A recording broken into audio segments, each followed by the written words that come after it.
It is great to see you all today. Good morning. Yeah, I like it. It's good to get to hear everybody moving around. It's good. My big thing that I want to share, kind of the primary idea today with you is this. I desire that each of you find a meaningful life full of purpose. That's what I want. I mean, at the end of the day, the big thing for me, for you, is I want you to find a life full of purpose and meaning. This is what I want for you. I want you to be able to taste a life with deep purpose and rich meaning, where you get up and you feel like you have value and direction in what you do. I want you to taste this. Now, even for me as a pastor, as I walk into this, the journey of ministry for me is this. But it's not just me finding this in my own heart and life. It is absolutely my desire that you taste it too. I want you. I desire that each of you find a meaningful life full of purpose. Full of purpose. I can't tell you how many people I've met with over the years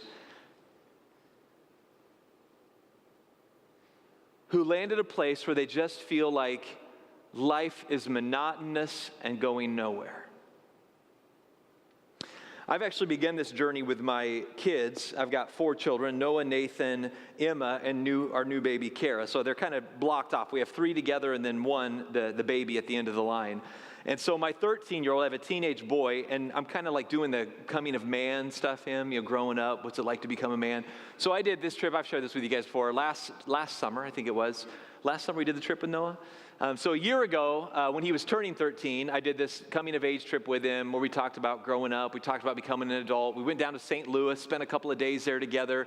It was awesome. Then my dad, his grandpa, came up and met with us, and we went to like a St. Louis Cardinals game. We had a great time together. And then before we left, after all this conversation about becoming an adult, becoming a man, what is this about? We actually prayed. My grandpa, or his grandpa, my dad, prayed over him. Lord, I just pray that as he becomes a man, that you would help him find, and I love it, purpose and meaning in life. Purpose and meaning in life. I pray that for my son. I pray for you, that you would find purpose and meaning in life.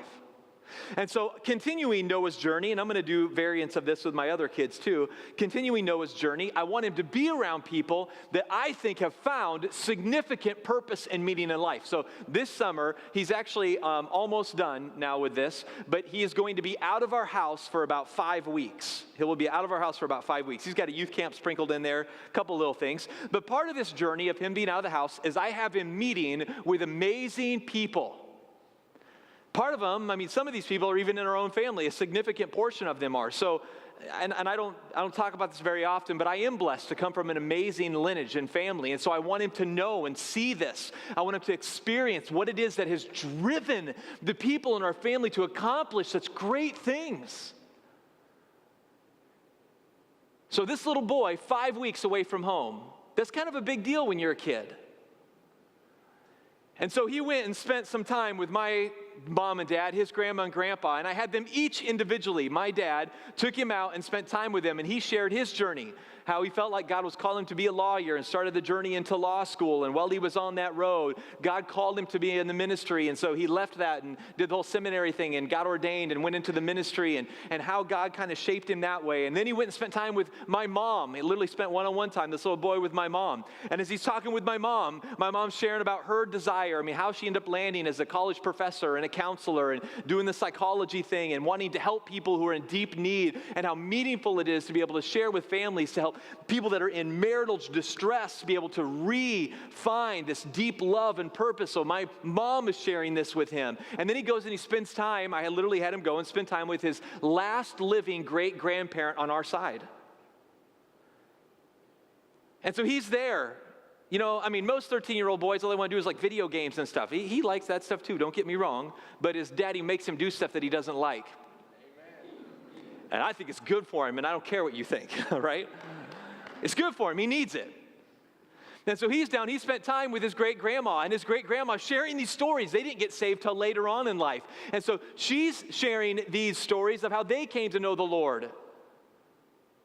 And it's actually awesome. Small world. One of the guys that attends our church, Steve Becker, his dad actually was one of the ones that helped lead the grandparents to the Lord. And my son's hearing all of this from the actual lady that had this cool thing happen. Small world. And she's sharing stories about remembering living in a home that didn't have a bathroom in it.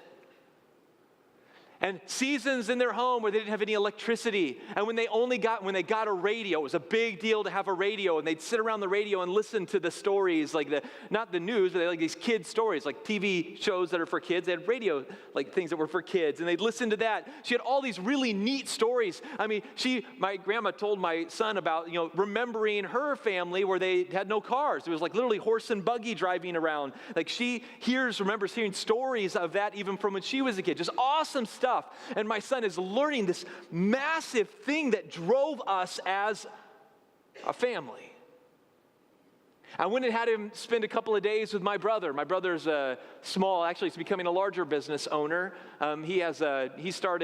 He started a gym, and he's got actually tanning salons, and he did the little restaurant Jamba Juice thing. He's got a number of little businesses under his belt, and they're expanding, and he's got some stuff in multiple states now. He's doing really well. And so I asked my brother, would you take a couple of days off of running all of these businesses that you do, and would you spend just 2 or 3 days with your nephew? And he said, sure. And so my son went and spent a couple of days with his uncle. And his uncle, who leads all of these people and has all these businesses that he oversees, right? And he's talking with him, and he's sharing with him. And of course, my brother, his uncle, he is a dedicated, passionate guy. I mean, he's up at like 5 in the morning and hitting the gym right away. And he's very disciplined in himself. Even in his faith, he's very disciplined now. And what it means to make priorities in life, and what it means to say yes to the right things, and what it means to say no to the wrong things. And I'm immersing my son in this environment. Here's one of the big things that he's beginning to realize. You ready for this? Anytime you choose a purpose, anytime that you discover this wonderful purpose and meaning, you lose a level of your freedom. You do. Those really missional people lose a level of their freedom when they choose to be on mission. Right? Now, I don't like talking about this because it's awkward for me, but even while we were down there, his great-grandfather, who has passed away, my dad was sharing some of his history, what it's the family, what is it that drove us as a family. And so took him down to Oklahoma Wesleyan University, and they walked over underneath Cola Hall, right? If you've ever been down there, and we've got some graduates even here in our ministry from that school. And so down there, and how his great-grandfather helped start that university, and his passion for education and wanting people to be educated and learning the importance of that. He's sharing all this, and my son, even at a young age, is learning these people that are on purpose. I mean, they are living on mission to do something significant. Guess what they lose? The freedom. Here's what I mean. And I want my son to get this even at a young age. I want all of my kids to get this even at a young age. To really say yes to a life on mission, you have to start saying no, a big fat no, to things that aren't that mission. You do. When you decide to say yes to a woman, when I was doing young adult ministry and I was constantly doing premarital counseling and marrying people, just as a young adult pastor, especially in a mega church, you're constantly marrying people and doing premarital counseling when I was doing that role. And when you say yes to a woman, that also means you're saying no to all the others.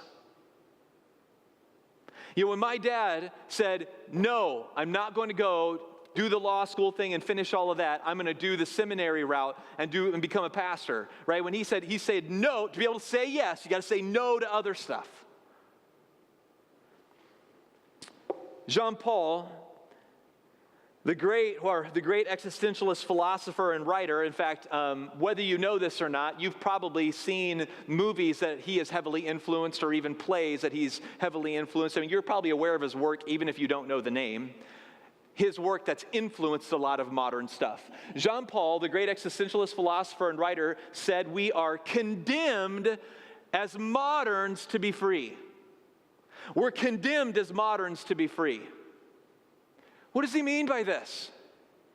Is my son condemned as a modern because of his freedom? Here's what he means, all right?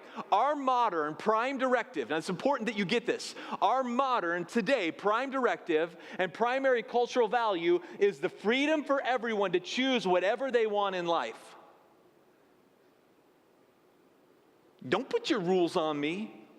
Don't tell me what to do. I could do whatever I want. I could be whoever I want to be. In fact, John Paul says, this is even before it happened, he said that the trajectory of this is going to lead people to feel victims of their own biology.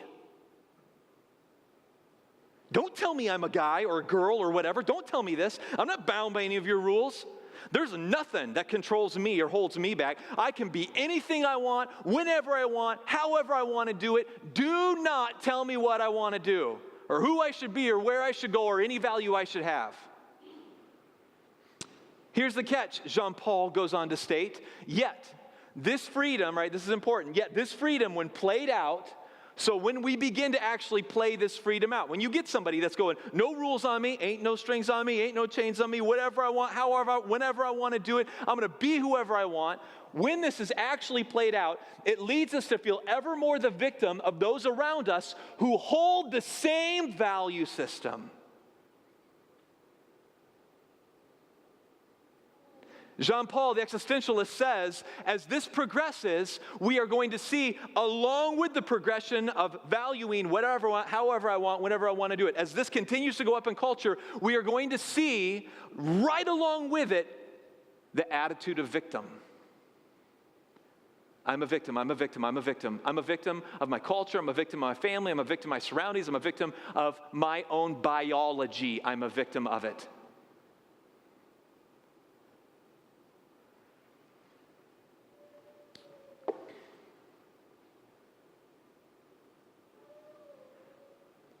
I don't know if you read much.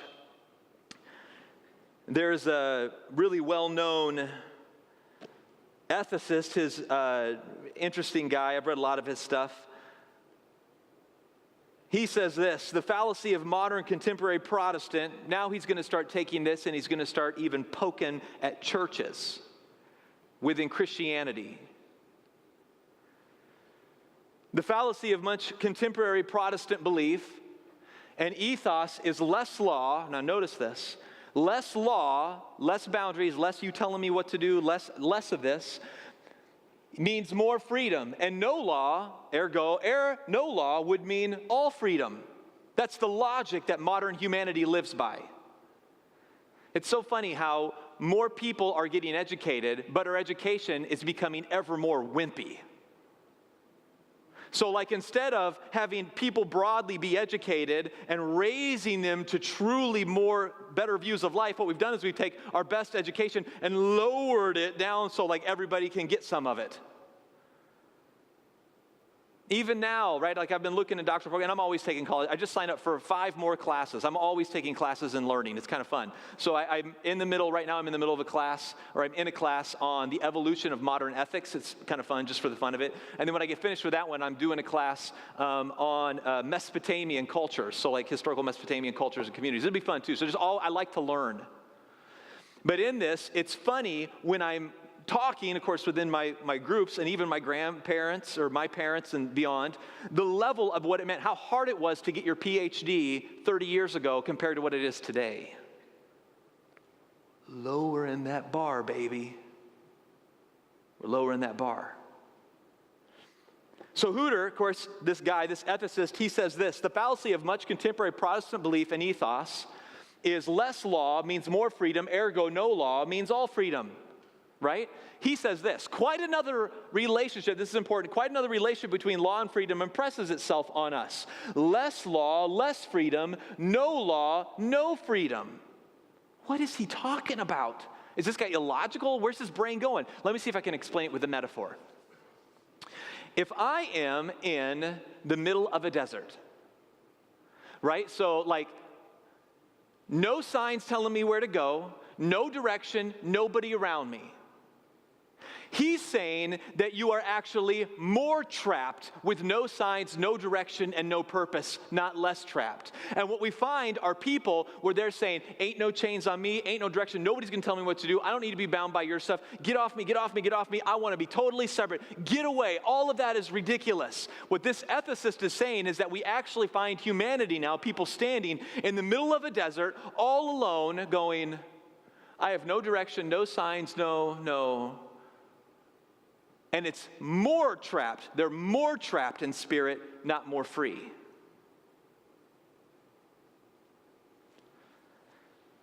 Now, if these guys, if existentialists and ethicists, if these guys, these writers, these great thinkers, by the way, not even all these people are Christian. So I'm not just defending Christianity, I'm defending how illogical our value systems are today. If they are right, what we find is we find the heart of humanity. We find people that have finished college degrees, get into their job, and because their heart doesn't like it anymore, but they can't start over because they don't have the time, we find a people that is constantly searching for meaning and purpose, ever more while they're losing it and losing it and losing it.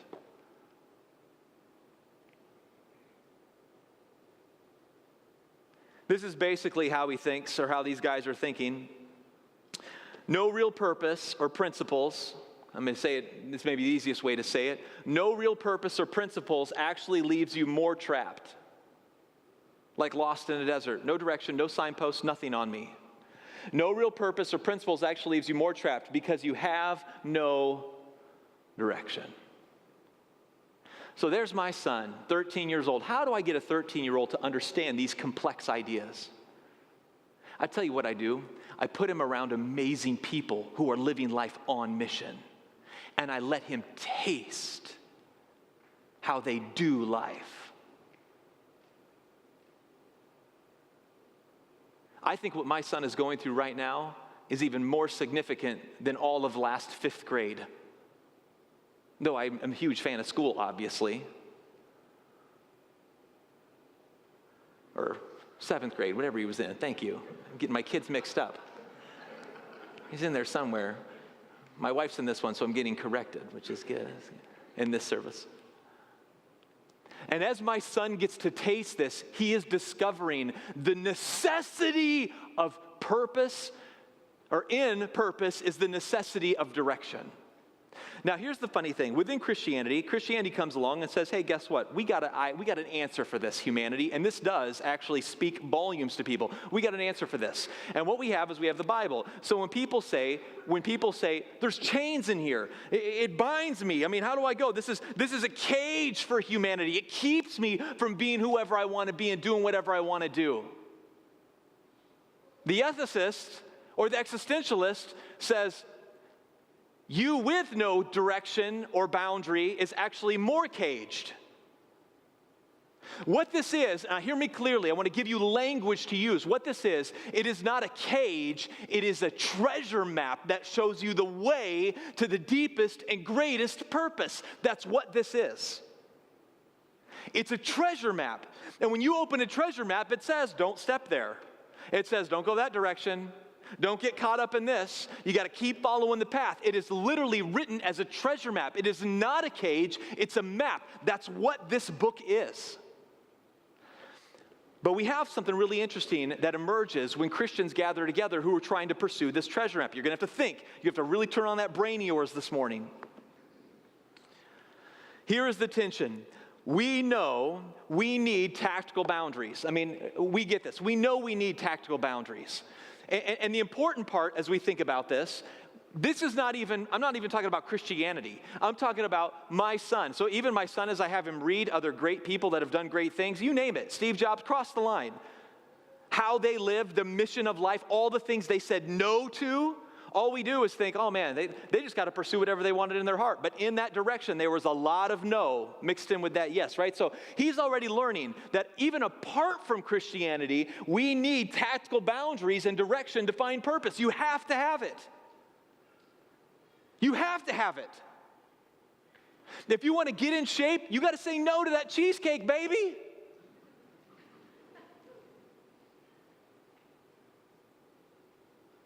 If you want to burn a little more calories today and you're running and you're tired and you want to stop, you got to say no to even your desire to want to quit doing something that you know is good for you. Because we need tactical boundaries and direction to find purpose. This is true even in the metaphysical things, right? So yet, these boundaries and clear purpose make living with others really difficult. What do we mean by this?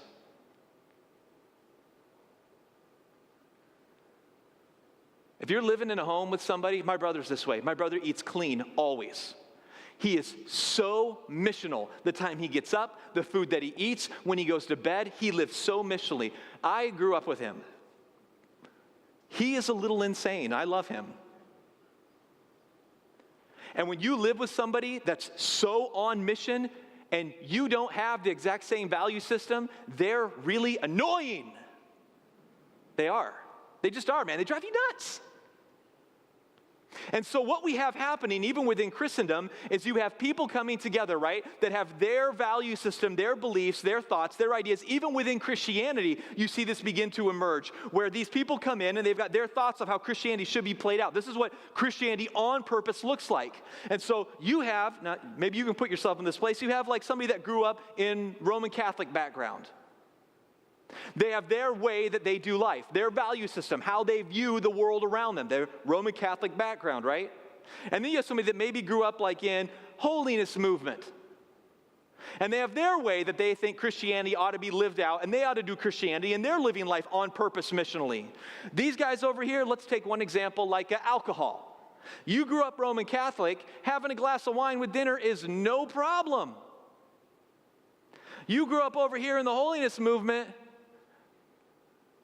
having a glass of wine is a problem. And so these two people are becoming passionate followers of Jesus, and they decide to join a church together. And then in this church that they join together, they end up in a small group together. And then that small group goes out for dinner. And at dinner, these guys are going, yes, I would like to have and a wine to drink. And these people over here are going, heart attack. What did you say? Do you think they really love Jesus? Are they actually Christian? And then it gets more complicated because you enter into this mix, people that were agnostic or atheist, and they step into it, and they don't have any of these things. And then you decide to have a big small group pool party. And this family shows up, and their whole family is in jeans. Swimming in the pool. And these people that came from culture, like they're new Christians, they're like, what is wrong? Can they not afford swimsuits? I mean, seriously, like, we ought to help them out. We'll take them shopping. They can get swimsuits. It's no big deal, man. And so as all these people are coming to faith and they're trying to do life together, all this massive tension begins to build because everybody is trying to live on purpose. We know we need boundaries. We know we need direction. Even outside of Christianity, we know a life on purpose requires good, healthy no's and good, healthy direction and good, healthy purpose. And then when we apply that in Christianity, the unintended consequence is we have this internal battle, even within Christianity, of us trying to figure out how to live united. Let's go to the text. We're not the first ones to battle with this. Acts 15, 1 through 5. But some men came down from Judea and were teaching the brothers, unless you are circumcised according to the custom of Moses, you cannot be saved. All right, so already we see this tension come in. You can't be Christian unless you do life like the Jews do life. And after Paul and Barnabas had no small dissension and debate with them. That's the translators trying to translate it kind. No small dissension. Do you know what that means? They had one heck of a fight.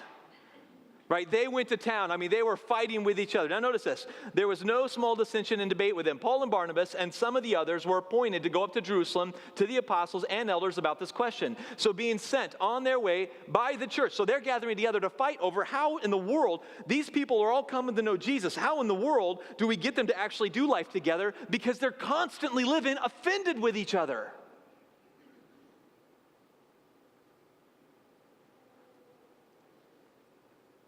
So being sent on the way to the church, verse 3, they passed through both Phoenicia and Samaria, describing in detail all the conversions of the Gentiles, and brought great joy to all the believers, or to the brothers. When they came to Jerusalem, they were welcomed by the church and the apostles and the elders, and declared all that God had done with them. This is awesome. Look what God has done. He's bringing all these people to Jesus. I mean, this new movement is starting. They believe this. They're finding deep purpose and meaning and hope. It's incredible. So imagine this in your mind playing out. These people are all gathering together. The disciples, these followers of Christ, these apostles, they're going, man, let me tell you about what's happening. This group is coming to know the Lord in a significant way. This group is coming to know the Lord and getting passionate in a significant way. This group is coming to know the Lord in a passionate, significant way. It's so amazing. And they're listening to the stories. They're going, that's so cool. And notice what happens. But some of the believers, right in the middle of the celebration, some of the believers who belong to the party of the Pharisees, so they are Christian, but they grew up Jewish. They rose up and said, whoa, whoa, whoa, whoa, whoa, whoa, whoa. That's cool and all that they accepted Christ. But it is necessary to circumcise them in order to keep them, according to keep them with the law of Moses. If you're 30 years old, that's a rough commitment, baby.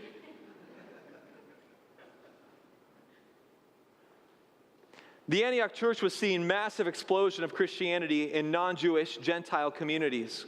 As they were coming to faith, one big question began to hover over the expanding church. Must they live as Jews to be Christian? So here's the question, right?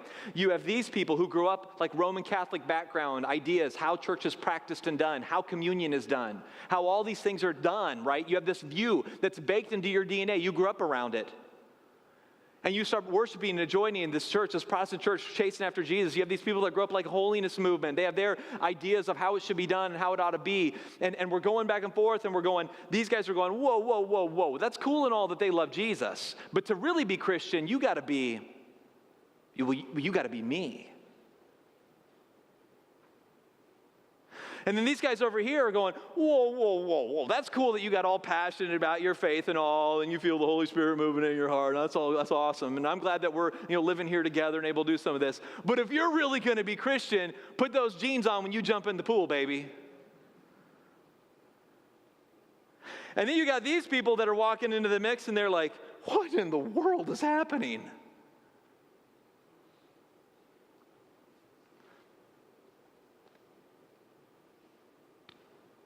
A few thoughts on this I want to give to you.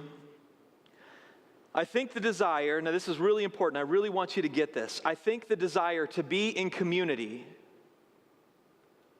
that only value, okay, so I want to say this clear, man, please listen to me. Please listen to me clearly. That part of your heart as a Christian, as a believer, the part of your heart that desires to be in communities that only value God-honoring things, that's not bad. In fact, we should miss Eden and long for heaven. We should miss Eden and long for heaven. There ought to be part of our heart that's going, man, I want to be in relationships that are exactly right and pure, and I want to be missional to try to get us there. And these people are going, I want to be in relationships that are exactly right and pure, and I want to be on mission to get there. And these people are going, well, I want to be in relationships that are exact and right and pure, and I want to be there too. It is okay for us to miss Eden and long for heaven. But here is the fallacy. What we assume is that my version is heaven. And my version is heaven. And my version is heaven, right? We assume it's us. It's almost like we think when we get to heaven, that heaven, the language of heaven is going to be 21st century English. And we're going to show up to the pearly gates. St. Peter's going to walk to the door and he's going to go, what's up, man? Like he's going to speak English, right? Maybe he's going to be like, hola, ¿cómo estás? We don't know what we're going to get when we show up there, right? I do believe that there's going to be this greater understanding, not to get into that now, but we assume it's going to be just like us. We honestly, some people are arrogant enough to think that as soon as all Christians die and go to heaven, their skin's going to turn white.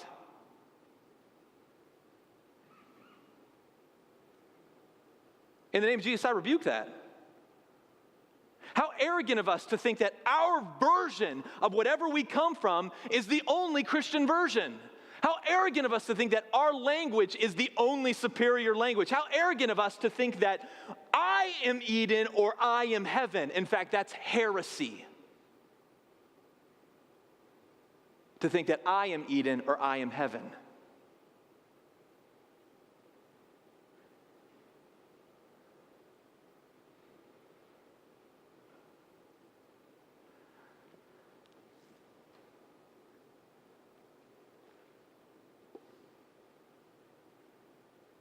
We are called to be here on mission. I'm going to invite Josh up and we're going to be done in just a few minutes. But this begs a really huge question that we have to wrestle through, that they wrestled through in that day and age. So how in the world are we supposed to get along? The truth is, there's part of this world that really is best practices that we maybe should adopt. The truth is, there's part of this world that really is best practices and maybe we should adopt it. And the truth is, there are brand new baby Christians who see this through a really fresh lens. And we need to adopt some of what they have too.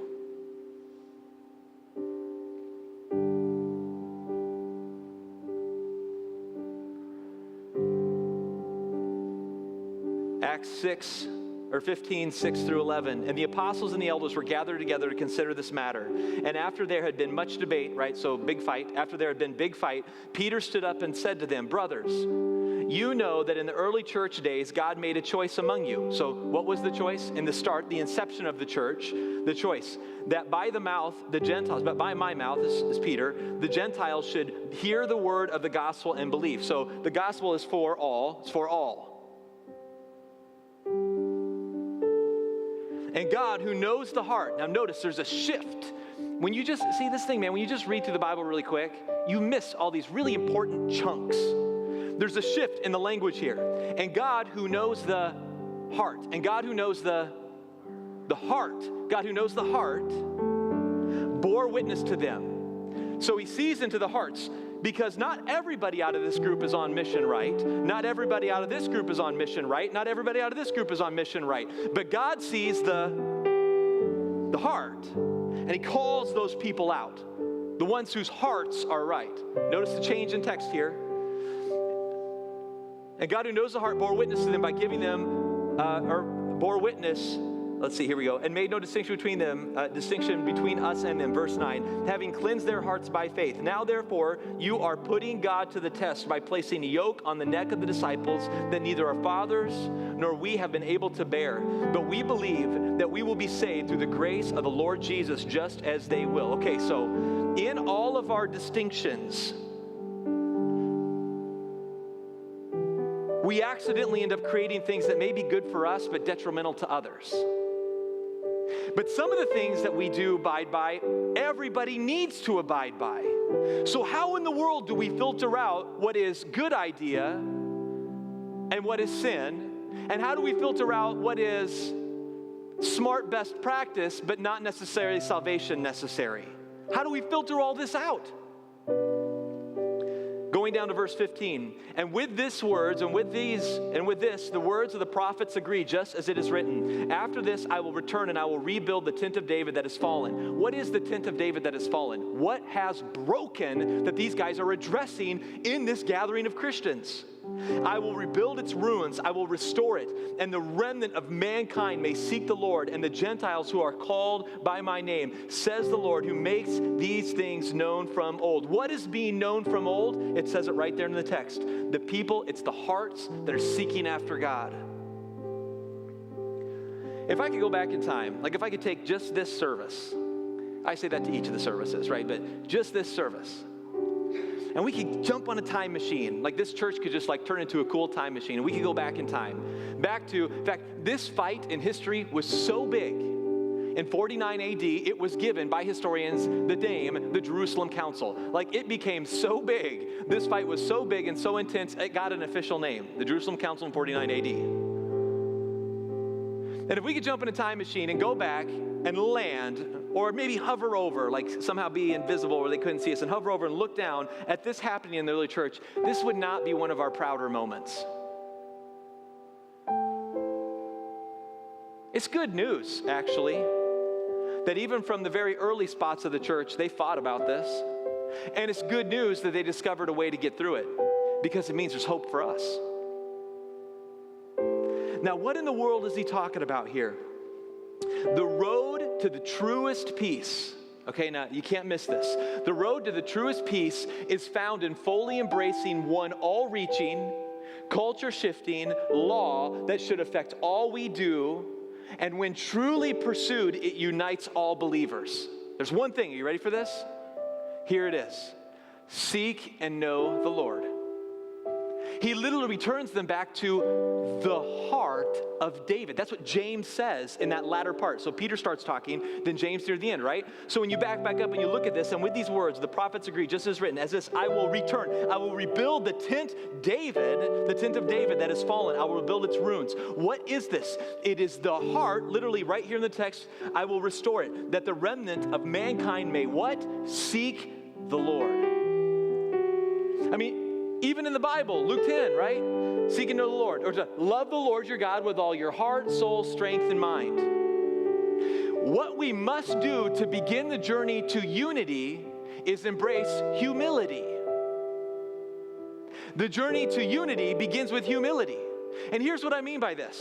There are things, people that grew up Roman Catholic, there are things that are baked into their DNA, like catechism and knowing what we want to teach people by what age. There are some things in this that are really good. But you can only embrace it if you're humble enough to not believe that you are Eden and you are heaven. There are some things in the holiness movement, some best practices that are actually really good. But to be able to embrace them, you got to be able, if you're from this camp, to go, you know what? I walk with a humble heart, like David, humility, a heart for God, a heart after God, with humility in pursuit of righteousness. I'm willing to lay down and just go, God, what do you want to teach me? What does the map actually show us? How do we apply it? What can I learn from you, best practices? And did you know that even the brand new baby Christians have stuff to offer?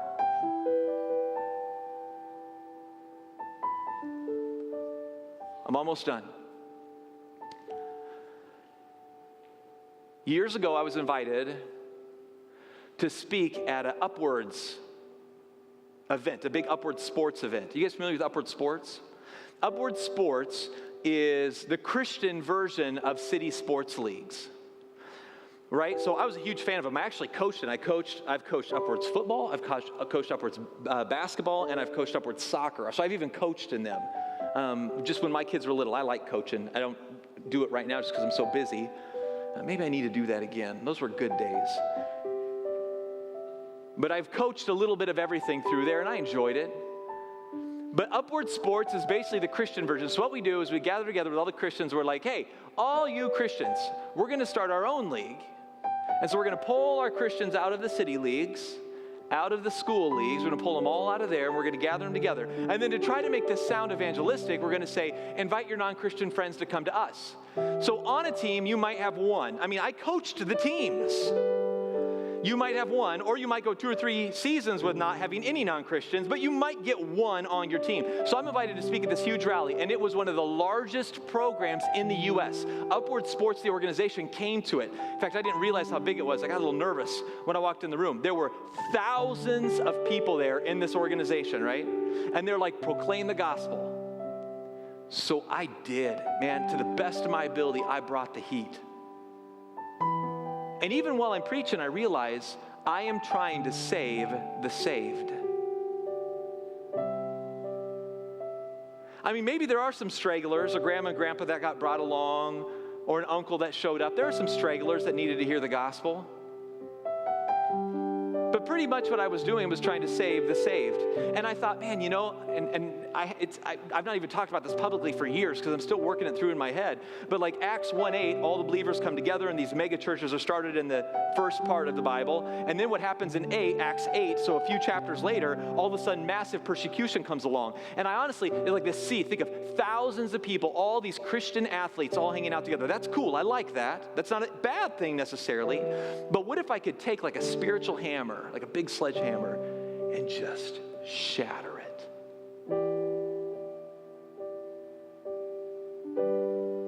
And send all these people back into their city leagues. I mean, you've read the Barna reports probably, or seen newspaper articles. We are seeing the result of monastery versions of Christianity where we just run from the world. What if you could shatter it and send them all back? What if I would have gone back, even now, I regret it. I wish I could go back in time and coach City League basketball teams, City League soccer teams. I wish I could go back and I wish I would have coached the City League football team and talked about my faith and what guides me there.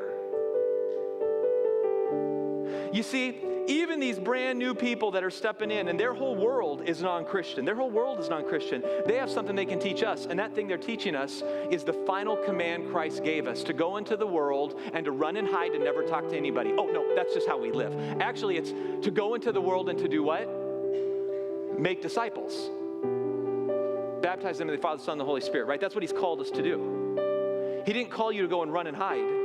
So when this non-Christian shows up and he goes, all right, I want to accept Christ into my heart, accepts Christ into their heart, then they're looking at all these different camps of people fighting over, can I have a glass of wine over a meal, or do I have to wear pants when I swim, or do I, whatever, right? All these little things that we're fighting over when all these wars are going on. And we've got our cherry-picked verses that we pull out of the Bible. Most of them are so poorly, anyways, that we try to defend our presuppositions. And there are best practices that we do need to embrace. It's not all bad.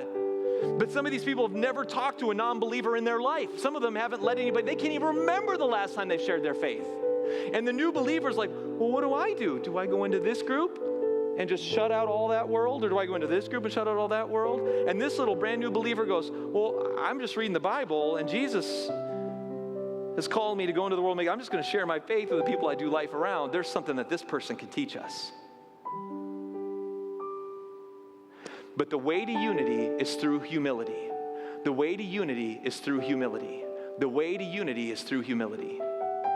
The way to unity is the heart of David being reestablished and embraced. My heart, David says, pants for you, O Lord, as I transliterate it. Like a deer that's being pursued and hunted on the verge of death, exhausted and tired, longing for a drink of water. My soul longs for you, Lord, says David in the Psalms. Reestablish the heart of David. Take a moment this morning and weigh your heart. Are you humble before the Lord? You will not find unity without it. You will not find unity without it.